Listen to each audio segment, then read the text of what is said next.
তামিম ইকবাল নাকি ভারতীয় দালাল। আরে তামিম ইকবাল নাকি ভারতীয় দালাল, বাংলাদেশের সাবেক অধিনায়ক।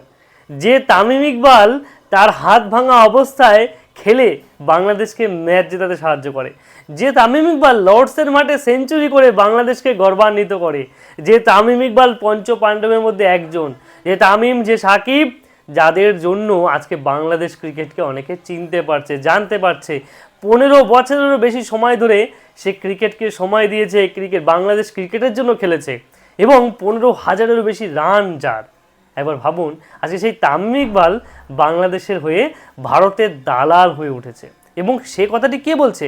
ভিসিবির একজন ডিরেক্টর এম নাজমুল ইসলাম, যে কিনা তার জীবনে ক্রিকেট খেলেছে কিনা বা ক্রিকেট বল কখনো ছুঁড়ে মেরেছে কিনা তার কোনো ঠিক ঠিকানা নেই।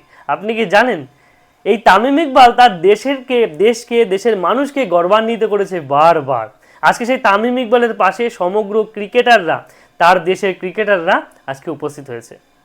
যে এইরকম বোর্ড প্রেসিডেন্ট বা বোর্ড ডিরেক্টরের এইরকম মন্তব্য কখনোই সাজে না। কেননা সে কিন্তু দেশের জন্য খেলেছে রে ভাই। যদি বলতো যে হ্যাঁ 1 মাস 2 মাস খেলেছে বা কিছু করেছে, ভালো কিছু করতে পারেনি, তখন তামিম ইকবালের সমালোচনা করতেই পারতেন। কিন্তু যে তামিম ইকবাল কেন বললো কথাটি? বললো যে দেশের ভালোর জন্য, দেশের ক্রিকেটের স্বার্থের জন্য। আজকে আপনারা ভারতকে নিয়ে তিনি একটি কথাও বলেন আমাদের দেশকে নিয়ে, কিন্তু তিনি বলেছেন আইসিসির সাথে যদি আপনারা পাঙ্গা নিতে যান তাহলে দেশের ক্রিকেটটাকেই ডুবিয়ে দেবেন। দেশকে যদি, বাংলাদেশকে যদি ব্যান করে দেয় তখন ক্রিকেট থাকবে না, বোর্ড থাকবে, কিছুই থাকবে না, বাংলাদেশের ক্রিকেটারদের ভবিষ্যৎ নিশ্চিহ্ন হয়ে পড়বে। তাই সেই রকম ভাবনা চিন্তা করেই, দূরদর্শিতার কথা চিন্তা করেই তামিম ইকবাল এই ধরনের কথাগুলি বলেছেন। যাই হোক, আমি তামিম ইকবালের সাথে আছি, পাশে আছি, এই ধরনের কোনো কথা বলবো না। আমি দুই পক্ষের মতামতই দেবো। তা প্রথমত হচ্ছে তামিম ইকবালকে নিয়ে কতগুলি কথা, এইবার দেশের স্বার্থে কিছু জনগণের কথা বলছি। ধরুন, বাংলাদেশে প্রায় বহুদিন থেকেই শুধুমাত্র কি প্রেম, পাকিস্তান প্রেম এবং ভারত বিরোধী মন্তব্য প্রায়শই দেখা যায়। যে যত বড় ভারত বিরোধী সে তত বড় নাকি বাংলাদেশ প্রেমী, এইরকম মন্তব্য আমরা প্রায়শই দেখি। আমার কমেন্ট বক্সেও প্রচুর মানুষ কমেন্টস করে। আমি শুধু একটি কথাই বলবো, আপনারা যতই গালাগালি দেন, যতই কমেন্ট করেন, তাতে আমার কিচ্ছুটি এসে যায় না, তাতে ভারতেরও কিচ্ছুটি এসে যায় না। মূল কথা হচ্ছে আপনি যতই গালাগালি দেবেন তাতে আপনার চরিত্র প্রকাশিত হবে। আর তামিম ইকবালকে নিয়ে আপনি যে কথাগুলি বলছেন, সেই তামিম ইকবালকে নিয়ে বলার, মন্তব্য করারও যোগ্যতা আপনার নেই।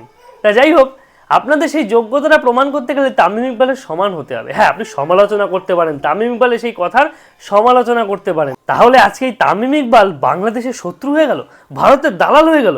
এই ব্যক্তি তার ফেসবুক পোস্টে সরাসরি লিখে দিচ্ছে এ ভারতের দালাল, এ ভারতের ব্যাটিং করতে নেমেছে। আরে কি কথা!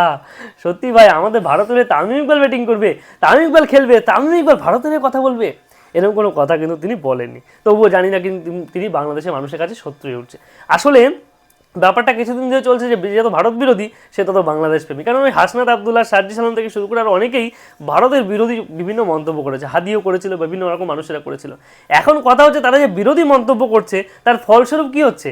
তার ফলস্বরূপ কিন্তু কিছুই হচ্ছে না, হচ্ছে সাধারণ মানুষের মধ্যে রেষারেষি, রাজনৈতিক রেষারেষি, আর কিচ্ছু না।